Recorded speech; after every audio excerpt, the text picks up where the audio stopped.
So I've had a lot of people recently ask me what they should look for when they buy a new bike. Primarily probably because I have spent the last 9 months trying to find a new TT bike, which I always find quite traumatic because I want to get it right. So I hopefully have done some of the hard work so you guys won't have to, particularly for those that require a small frame, because that does limit your options a little bit. So the things that I have considered when I was purchasing my new bike, first up, debatably either the most important or the least important. To me, it's the most important. It needs to look good. This bike was custom made for me. There is not another one like it.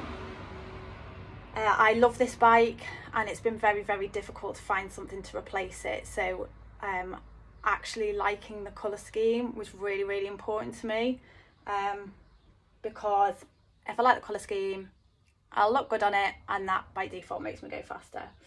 So colour scheme. Frame size, obviously the most important. You need to work out what frame size you need and then work out what options are available to you. I ride a 48cm frame, which does take out quite a few suppliers and narrow down my choice of TT bikes to probably about 5. So get your frame size and then work out what your options are.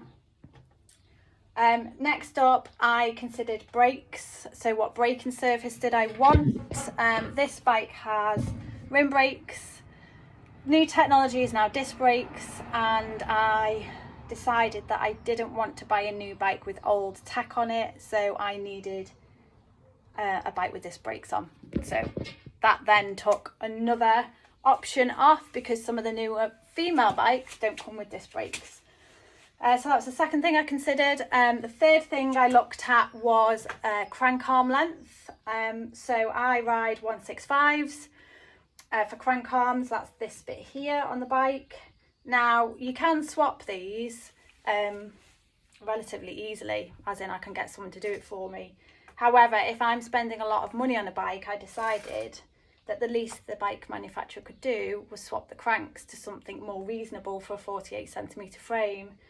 So there is one bike manufacturer that did a 48cm frame with 172 cranks on it, and they wouldn't swap them. Now I could do it myself, but actually when I'm spending a lot of money, I don't want to, so that then ruled those out as well. So crank arm length, know what you ride, check that they'll do it, or if they don't do it, they'll swap it. The bike that I have bought, the manufacturer were very helpful and are putting 165 cranks on it for me. Then the next thing that I considered was gears. Do you want manual gears or electronic gears?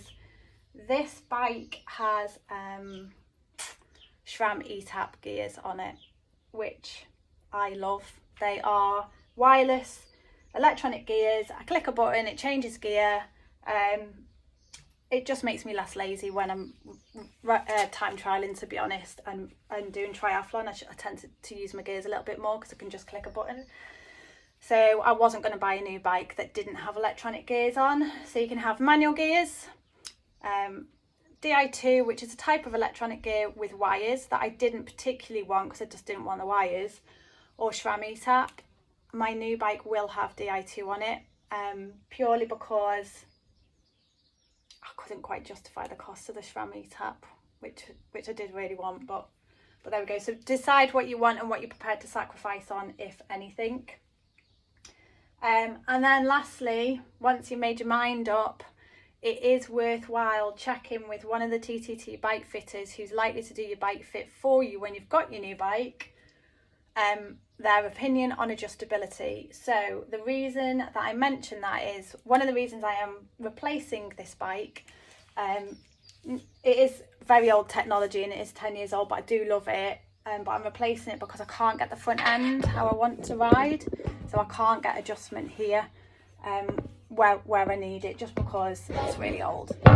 So that's why it's being replaced.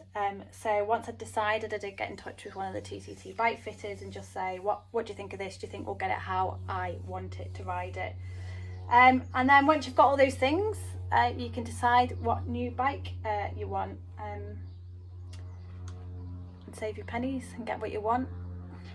I hope that's helpful to some of you who are looking for new bikes, and watch this space.